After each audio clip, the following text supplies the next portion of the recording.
আসসালামু আলাইকুম। আমার পাঠঘরের আরেকটা সেশনে আপনাদের সবাইকে স্বাগতম। আমি সাবির মাহমুদ। আমাদের সাথে আজকে আছেন জনাব মোহাম্মদ ওসমান স্যার।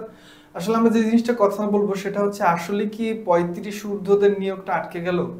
তো একটা মিটিং হওয়ার কথা ছিল, ওই মিটিং এর আপডেটটা আজকে আমরা স্যার কাছ থেকে জেনে নেব। তো চলুন কথা না বাড়িয়ে আমরা মূল আলোচনা করি। স্যার কেমন আছেন? আলহামদুলিল্লাহ, আমি ভালো আছি। স্যার আজকে যে মিটিংটা হওয়ার কথা ছিল, স্যার ওইটার আপডেটটা যদি আমাদের একটু জানিয়ে দিতেন স্যার। আচ্ছা, ওইটার আপডেটটা জানানোর আগে আবির স্যার একটু মানে আগে নিজের একটু ক্ষোভের কথা বলি আমরা। অবশ্যই। তো সেই ক্ষোভটা হচ্ছে যে আসলে ঠিক ক্ষোভ না আর কি, অনেকেই অনেক কথা বলেন, হ্যাঁ আপনারা অমুক জায়গা থেকে নিউজ করেন, অমুকটা থেকে নিউজ করেন, ওইটা করেন সেটা করেন ইত্যাদি বেলা বেলা বেলা বেলা বেলা মুখ আছে আর মানে ফ্রি ওয়াইফাই আছে আর সোশ্যাল মিডিয়া আছে, বলতেই পারে। জি স্যার। আমি তাদেরকে বলবো যে ভাই আসলে আপনারা সঠিকটা বলুন, আসুন দাঁড়ান, আমরা ভালো কিছু জানি। দেখো আজকে যে বিষয়টা হলো আবির, আজকে ৩৫ ঊর্ধ্বদের অর্থাৎ ১ থেকে ১২ এবং ১৭তম যারা আছে, তো এদের এদের যাদের বয়স ৩৫ হয়ে গিয়েছে, দেখো ১৭তমরা গণবিজ্ঞপ্তি পেয়েছে প্রায় ৪ বছর পর। ও অনেকেরই কিন্তু এর মধ্যে বয়সটা শেষ। ৩৫ ক্রস করে গেছে। আর এক থেকে ১২তম তারা আদালত থেকে ২টা রায় আছে, ওই ২টা রায় নিয়ে তারা এসেছেন।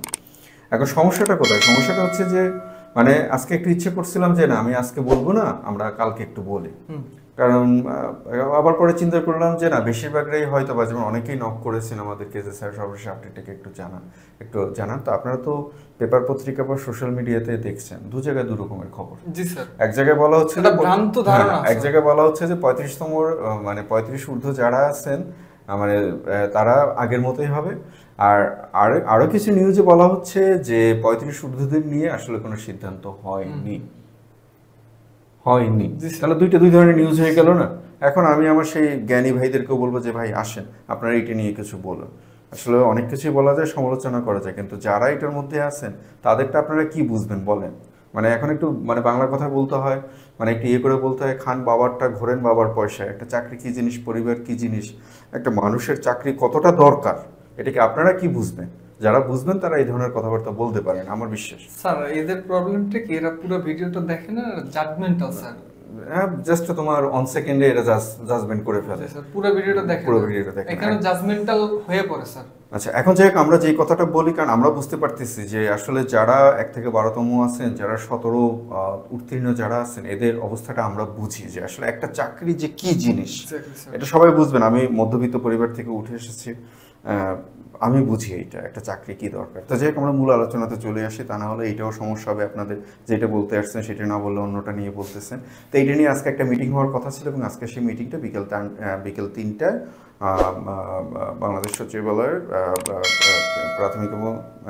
মাধ্যমিক এবং উচ্চশিক্ষা মন্ত্রণালয়ের মাননীয় সিনিয়র সচিব মহোদয়ের নেতৃত্বে এই মিটিংটা হয়।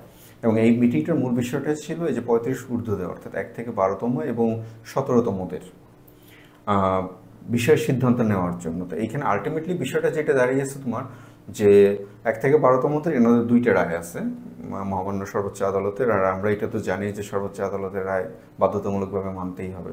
তো ওই ২টা রায়ের মডিফিকেশন নিয়ে তারা সিদ্ধান্তে পৌঁছাতে পারেননি। আর এছাড়া আরেকটা মামলা আছে, ওই মামলার এখন পর্যন্ত তারা রিভিউ পর্যায়ে আছে। ওই মামলার রিভিউ রায়টা পাওয়া গেলে তারপর ওইটা নিয়ে তারা বসে সিদ্ধান্ত নেবেন। আর এখানে সমস্যাটা হয়ে গিয়েছে যে তোমার ১৭তমদের যদি সুযোগ দেওয়া হয়, তাহলে ১৮তমদের ইতিমধ্যে অলরেডি ৩৫ ঊর্ধ্বদের বয়স অনেকেরই হয়ে গেছে। তো এখন আমরা যেটা বলতেছিলাম যে তোমার নিবন্ধনের শুধুমাত্র নিবন্ধন পরীক্ষার যে বিজ্ঞপ্তি হবে, সেই পরীক্ষার বিজ্ঞপ্তির দিন থেকে বা পরীক্ষার বিজ্ঞপ্তিতে যে বয়স উল্লেখ থাকবে সেই বয়সটাই গণনা করা হবে। কিন্তু এখন পর্যন্ত সেটা আনুষ্ঠানিকভাবে মানে গেজেট হয়নি বা সেই বিধিটা পরিবর্তন হয়নি।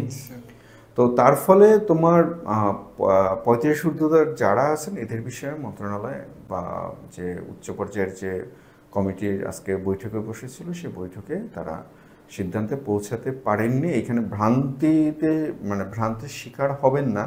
এইখানে কোনো নিউজ এইটা বলেছে যে আগের মতোই থাকবে। আর তবে এইখানে আমরা আলোচনা শুনে বা বিভিন্ন গণমাধ্যম থেকে বিভিন্ন তথ্য নিয়ে আমরা যেটা বুঝতে পারলাম, মনে হয় যে ওইটার থেকে এইটাই বেশি প্রাধান্য এবং এইটাই বেশি প্রাসঙ্গিক, যে আসলে সিদ্ধান্ত নিতে পারেননি, কোনো সিদ্ধান্ত হয়নি, এইটা না, কোনো সিদ্ধান্ত নিতে পারেননি।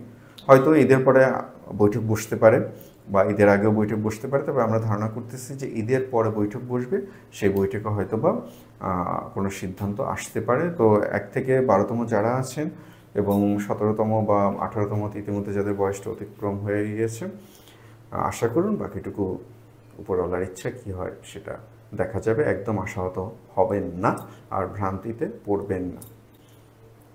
তো আজকে এই পর্যন্তই, আবারও কোনো একটা ভিডিওতে আবার আপনাদের সাথে দেখা হবে। ততক্ষণ পর্যন্ত ভালো থাকবেন, সবার জন্য শুভকামনা।